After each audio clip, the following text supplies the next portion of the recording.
Hola, buenos días queridos amigos, nuevamente aquí desde su canal Germán el Juglar del siglo XXI para continuar con esta serie histórica sobre la leyenda negra y sus orígenes. Ayer me referí a las crónicas que el propio Hernán Cortés y sus contemporáneos,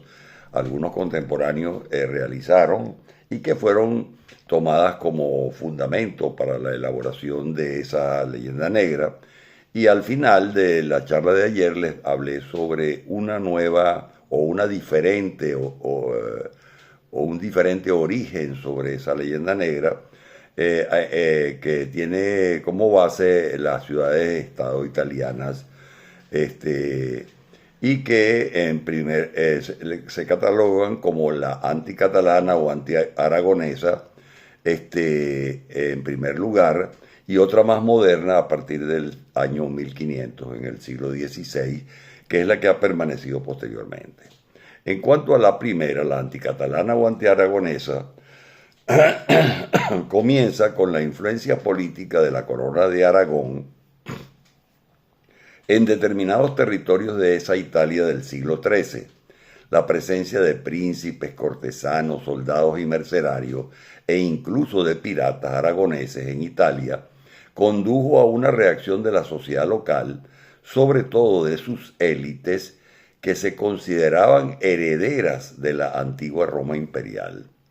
Y los hidalgos españoles adquirieron allí fama de rudos, ignorantes, sin intereses intelectuales y ridículamente ceremoniosos. La segunda es que la expansión aragonesa en el sur de Italia también coincidió con el auge del comercio en Barcelona y Valencia, competidoras de las ciudades italianas del norte a partir del año 1300,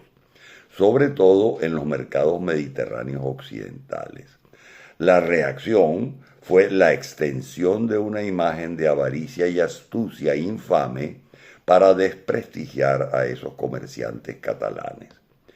En tercer lugar, está la percepción de la corona de Aragón y por extensión de toda la península ibérica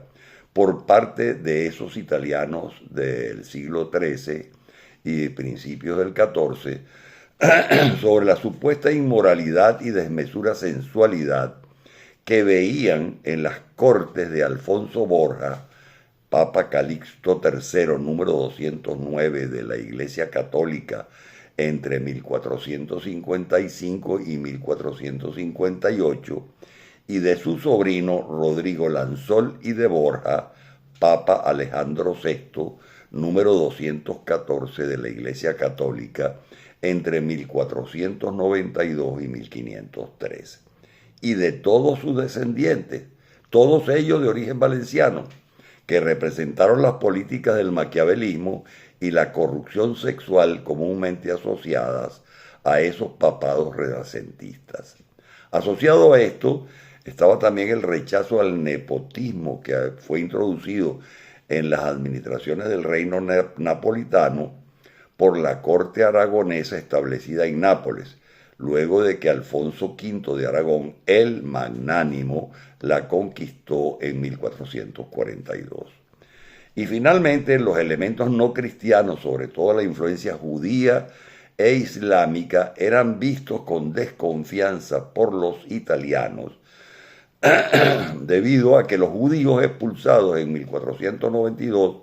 por los reyes católicos llegaron en grandes cantidades a las ciudades italianas y se llegó a llamar despreciativamente marranos a los españoles, hasta el punto de que Giuliano de la Rovere, el Papa italiano Julio II, número 216 de la Iglesia Católica,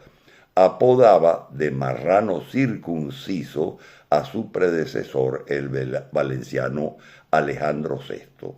La enemistad entre españoles e italianos llegó al punto de que en 1503, tras la muerte de Alejandro VI, hubo una persecución violenta contra los catalanes que tuvo como resultado muchos muertos. La leyenda negra anticatalana se extendió por todo el Mediterráneo oriental con las expediciones de los almogávares, Las tropas de choque y guerrilla de la Corona de Aragón, conocidas por su ferocidad y efectividad en combate, especialmente en las incursiones y correrías que realizaron en contra de los musulmanes durante la Reconquista desde el siglo VIII hasta el siglo XV. Estaban compuestas principalmente por infantería ligera y se destacaron por su papel en la expansión aragonesa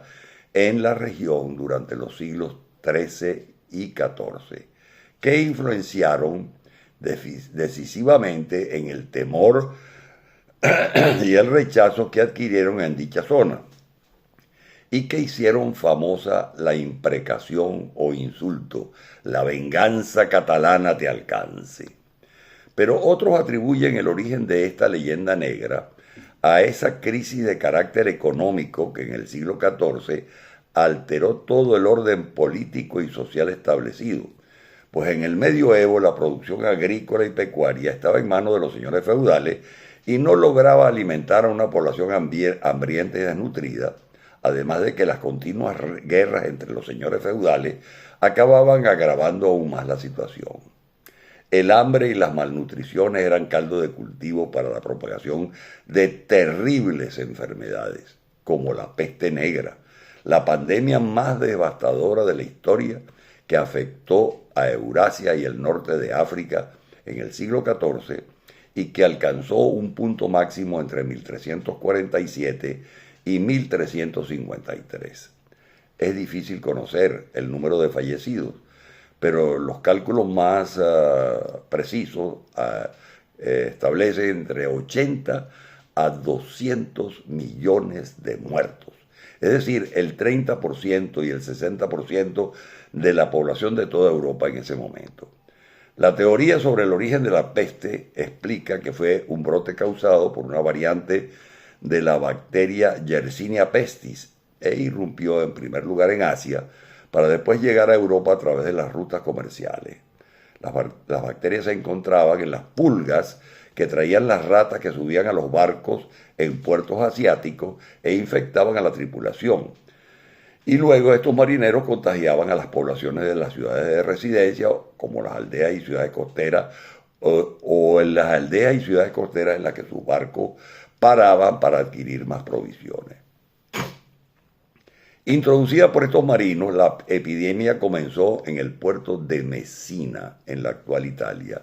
y mientras algunas áreas fueron azotadas, otras estuvieron libres de la enfermedad o solo fueron ligeramente afectadas. En Florencia, solamente un quinto de la población sobrevivió, y en la actual Alemania se estima que 1 de cada 10 habitantes perdió la vida a causa de la peste negra. Principalmente fueron azotadas las ciudades de Hamburgo, Colonia y Bremen. En cambio, en el este de Alemania la peste fue mucho menos mortal. Según la creencia religiosa de esa época, se trató de un castigo, un acto de Dios, que trajo como consecuencia la acusación en contra de los judíos como propagadores voluntarios de la pandemia, sobre todo en Alemania, Suiza y Francia, y en la península ibérica, particularmente en Cataluña. Todo dentro de un esquema de antisemitismo más amplio generado desde la segunda mitad del siglo XII. Por ende, en muchos lugares de Europa se iniciaron linchamientos y confiscación de los bienes de los judíos, llegando a la extinción local de muchas comunidades. Y en 1394 el rey Carlos I los expulsó de Francia, y la persecución antisemita en Alemania ocasionó su migración a fines del siglo XV a Polonia y Lituania. En los reinos hispanos, la segunda mitad del siglo XIV estuvo marcada por la presión legislativa hacia los judíos y por un clima de creciente tensión en las relaciones cristiano-judías, que tuvo su culminación en las violentas persecuciones de 1391, que marcaron un antes y un después en la historia de los judíos en la Sefarad medieval. La peste negra generó una gravísima crisis económica que a su vez ocasionó tensiones tanto en el campo como en las ciudades, con levantamientos de campesinos contra los señores feudales o de los artesanos contra los propietarios urbanos. Y en lo político se complicó más la situación ya que los reyes querían recuperar el poder que habían perdido con el feudalismo, lo que a su vez enfrentó a las monarquías europeas en dura lucha contra la nobleza feudal que se resistía a dejar escapar sus prerrogativas medievales, situación que se vio agravada por la Guerra de los 100 años, un conflicto armado que duró 116 años, desde el 24 de mayo de 1337 al 19 de octubre de 1453,